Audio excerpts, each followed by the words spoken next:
What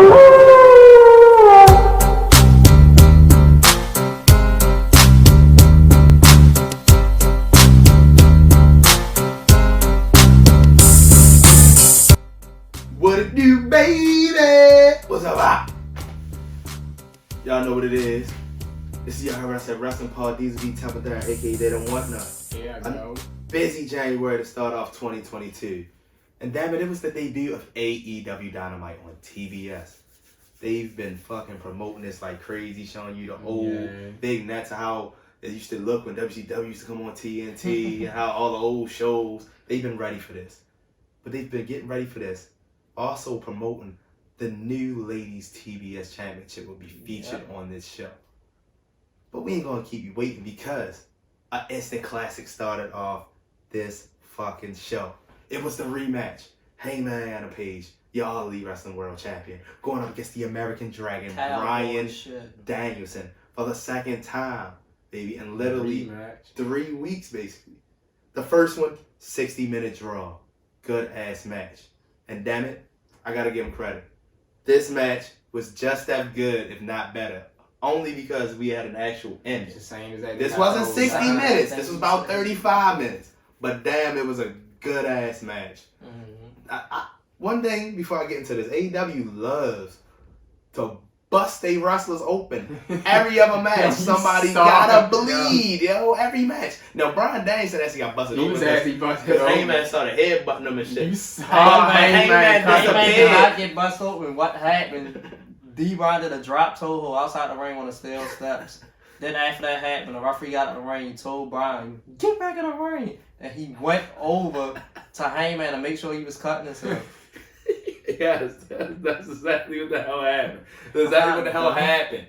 Because you know how they not going to keep getting busted over from hitting the steel steps every other show. Like, I don't even want to go back to the New Year's Smash Rampage with the Anna Jay and the street fight. Because they cut the shit out themselves. Nobody bleeded by themselves. And Anna Jay, and the bunny fucked herself up. Because that was a badass cut she did to herself. Yeah, you could see that. But back to this. At the end, after a hard-hitting affair, LaBelle locks here, Deadeye's here. It was a buckshot Larry when it looked like Bryan Danielson was just too damn fatigued. Because they was whipping each other's ass. That was it. It was a definitive ending with a 1, 2, 3. Hangman Adam Page is still your champion. He walked out a bloody mess. And Bryan Danielson got his first singles loss. How do y'all feel about that? What's next for Adam Page? Because we got Beach Break coming up. And then we got Revolution. Yep, we did. My guy's still a champion, just looking for the next challenger. Cowboy shit, that's it. How I feel about it. Army started the match of the year. I think it was better than that first match. I was about to say, because we got an ending and they wasn't trying to fight for 60 minutes. We got a defender and Hangman still the champion. Bryan Danielson, who took his first loss. But I don't know what's next for Hangman. We're going to have to see. Yeah, we're going to have to see. Number one contender won't come out of nowhere. No, in a battle royal or something. No. I'm gonna talk about it. I'm gonna talk about it. Next big thing. We have a special beach break at the end of January. Beach break. And then we got Revolution in February. Yeah. Next for D-Bron. You mean Bryan Danielson? Bryan Danielson. He gonna be the longest reigning TNT champion. I like that. I like that. From half of this year and like June to like next year. Ain't nobody gonna be able to beat him. So that's one of the best technical wrestlers. But next, another guy looking for gold. Now, first off, one thing I noticed with AEW, when they say somebody in action, it's either going to be a squash match or it's not going to be a match. It is, though. Those are the only two options. It's either going to be a squash or it's not going to be a match when they say a certain person is in action. Wardlow's in action next. So they said MJF is in action next, and they had Captain Sean Dean already in the ring. You right, that dude always said. And as soon as the match was about to ring the bell, here comes CM Punk running out the ring. And he gives Sean Dean a GTS, and the promo war started again. Another fucking classic promo war where CM Punk brought up him having a main event one of the nights of 5-night WrestleMania 5 years from now. It was just a funny ass segment. These guys are putting on a war with promos, and that's how you invest and a storyline. And I give it, I mean, like CM Punk said, he's always been one of the best on the mic in the ring. So that's one thing. But I gotta give it to MJF because every fucking feud he's been in, he's kept you invested. Yeah. From Cody, Darby, fucking Moxley. Now CM Punk. He wants you to. He makes you want to see the match just to see if he's gonna cheat and pull it out. He makes you want to see it. Want to get ready for the match. He ready one of the top bills in this But wrestling shit. we seem to be getting closer to this match because just like when it was MJF and Jericho had to go through damn near all of the Pinnacle just to get to him. And now finally, after weeks of build-up and promos, CM Punk is going up against the Powerbomb Symphony of Wardlow next week, Mr. Mayhem. And that's what's interesting. Because Wardlow's been on the Powerbomb Symphony destroying people, and now all of a sudden you're going to put him against the best in the world. I don't like why he's fighting to get the MJF. Fighting local competitors. Why come you couldn't just put him against Shawn Spears? He keep coming out with Wardlow. Yeah. And you right, that was one of the best promos. MJF always keep you interested. Yes, he did. The Mavericks and Warriors was on. My favorite team, the Mavericks. I couldn't even change the channel back because I wanted to see what the hell MJF was going to say. Yeah. Once you get past CM Punk and Wardlow. Yeah, but it's always good to hear Judas on My Mind come through those speakers. Jericho came out next, and this was one of the loudest sing-alongs of Judas on My Mind. They was lit in that son bitch. You can even see it when they show the fans up close, the emotion on the fans' face. Like they've been waiting all night just to sing Judas while Jericho's in the ring. But Jericho came out, and then Daniel Garcia's been getting in everybody's face lately just to lose. A couple roll-ups on Eddie Kingston, but that's about it. But he seems to be messing with Jericho too. So it's not just Eddie Kingston and Santana Ortiz, it's them too. But after that, Wardlow was in action, and it was a power bomb symphony. 5 power bombs. 5 about that man so many quickly, times. easily over. Shawn Spears comes in the ring, adds a little extra insult to injury. It was funnier this time. He acted like he was gonna let the guy walk away. As soon as he walked past him, then he gonna hit him with the chair. Yeah, that's how I hit him with the chair. And then gonna say, "Come on, Wardlow." How'd y'all feel about that? And exactly what I just said about Wardlow being so destructive, but now having to go I'm tired of this dumb shit. But the fans love it. Beating up somebody, then Shawn Spears just hitting the person with a chair. They're saying, "Let's get out of here." I feel like he could have been fighting more. What's the word I'm trying to use?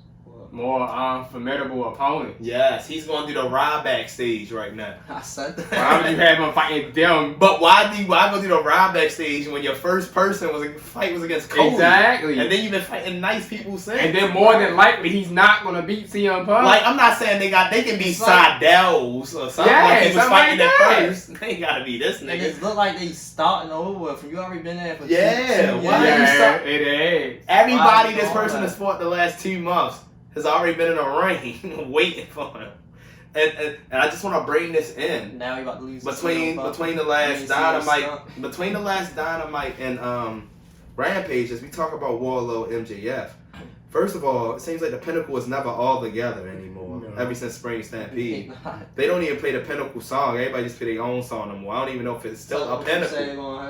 What? That Wardlow gonna fight MJF? Yeah, that was about to be my question. But it's pro. Y'all seen in the back the promo with MJF where he told Wardlow that he has to get in the TNT ladder match and win it, and if he wins the title, he has to give it to MJF, and that already is leading to a Wardlow and MJ breakup. But how long are they gonna prolong it? Double or Nothing, Revolution, all out. Probably Double or Nothing.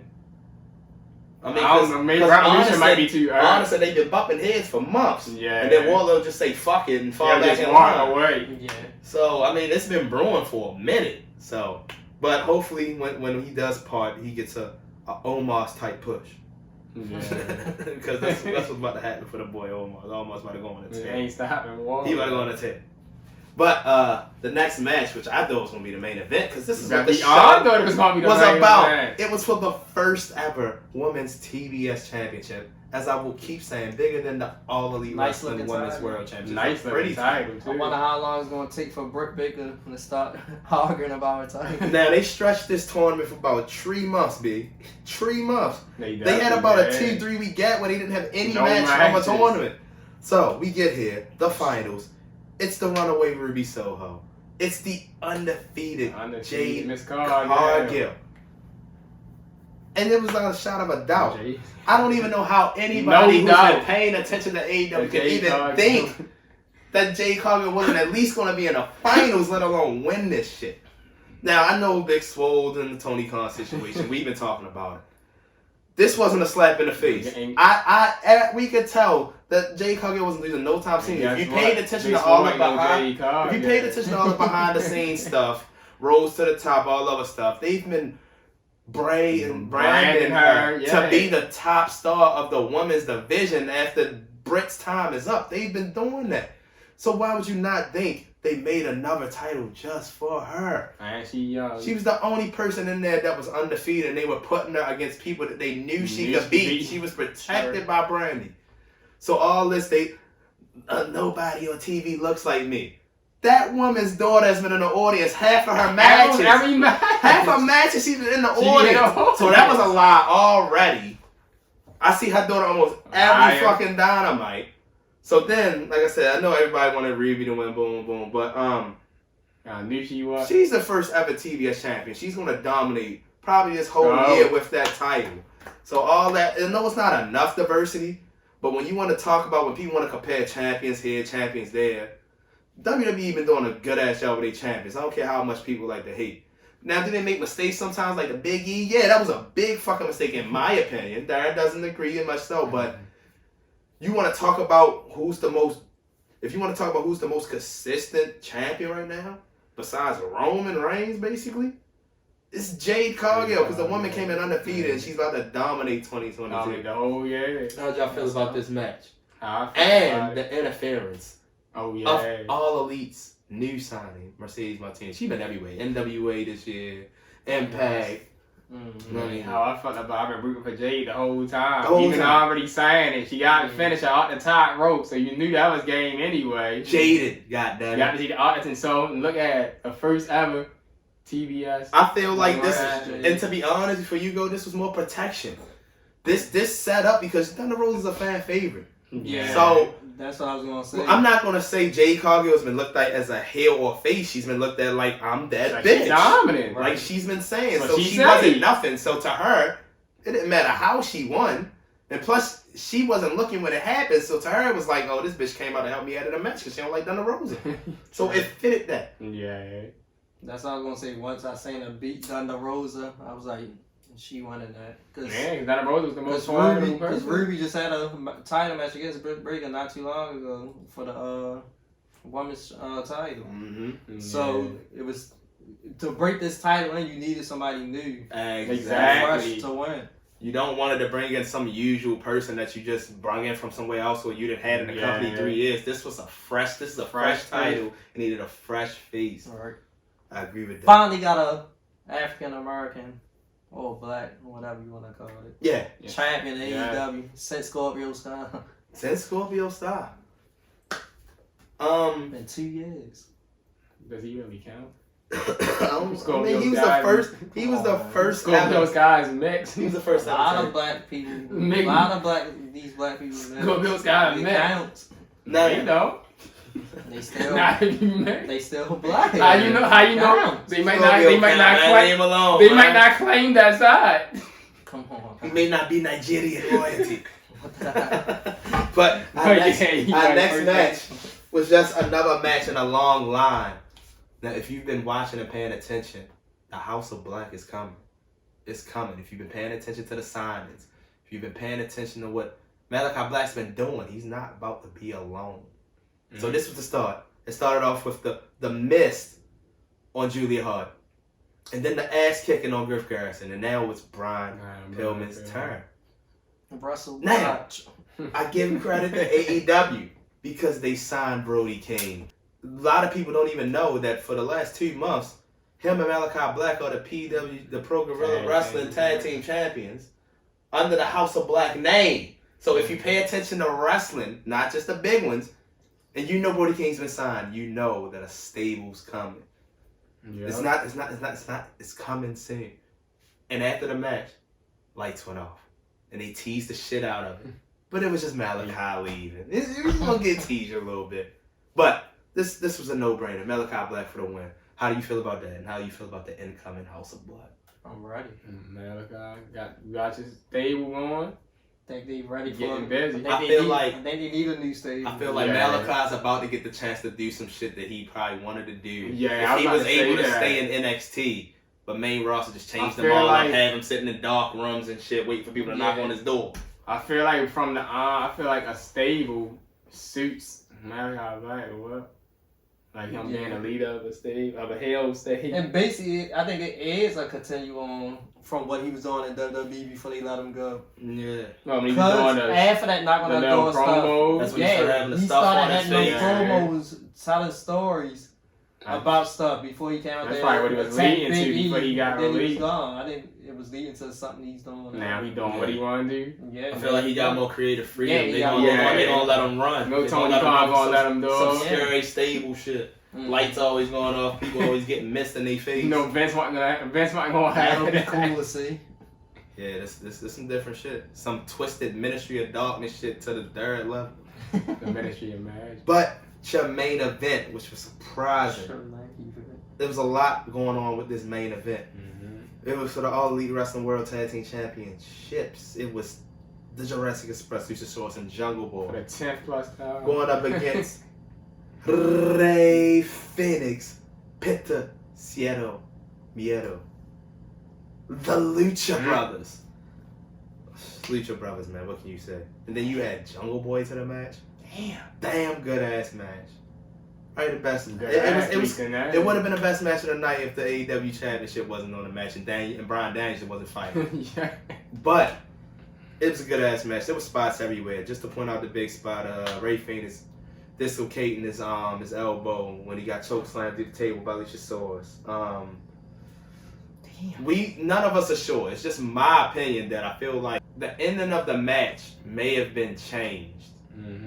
Not saying that Jungle Boy and Luchasaurus wouldn't have regular won this match. They could have regular won the match, but I just believe that it might have been too early for Penta and them to lose them titles. I feel like this match probably would have been I feel like this match probably would have been a disqualification of somebody interfering and setting up a later match on a bigger stage. Anyway. But once the arm happened, there's no need to relinquish no titles. Yeah. And I feel like Penta was still fighting like he was trying to win the match before he was notified that Rey Fenix fucked up. So that last 2 minutes was a little awkward, but hey man, it was gonna happen sooner or later. Your new tag team champions, Jurassic Express. Kirsten said he's gonna make sure they become the champion. They had all the tag teams, and I don't know why they showed Jericho. He ain't fighting for no tag title. But that's why they showed him because he was up there with Santana and Ortiz. But other tag teams on looking. I don't know what JK gonna do. He ain't get no tag title either. They're trying to renew their focus on making sure they keep up their promise to FTR to focus on tag team wrestling. You know, they had the main event. Tag teams finished off the show. And you showed all the tags. It was a good ass Dynamite on TBS. But how'd you feel about this match in the Dynamite era? I was mad because TBS. The Lucha Bros lost. 2 things. How I felt about the era on TBS. I'm actually get used to changing it to TBS instead of TNT. Because I changed the TNT at 8 o'clock. I downloaded the app TBS app at 7:55. But hey, it's fine because the cable we got all it's one channel from it. All I gotta do is push up the ESPN. And on the other hand, about the match, I wanted the Lucha Bros to keep the titles. But either way, Jurassic Express is a real good tag team too. So you gotta see how they do. I'm cool with Jurassic Express. I still don't think Lucha Bros should have lost. But Phoenix, I don't know how long he's gonna be out. He got surgery already. Well, if he needed surgery, I know his arm was in a cast. So he'll be pinned about on the scenes run for a little bit. Yeah. And to me, when you have Pop gonna be a tag team, some of the best matches in wrestling history, and then just to lose the titles in a regular tag match. Yeah. After they had them 2 good ass matches in a row. What they had them October with the Bucks. September. Yeah. Then even one with FTR. Yeah, they won losing a regular match.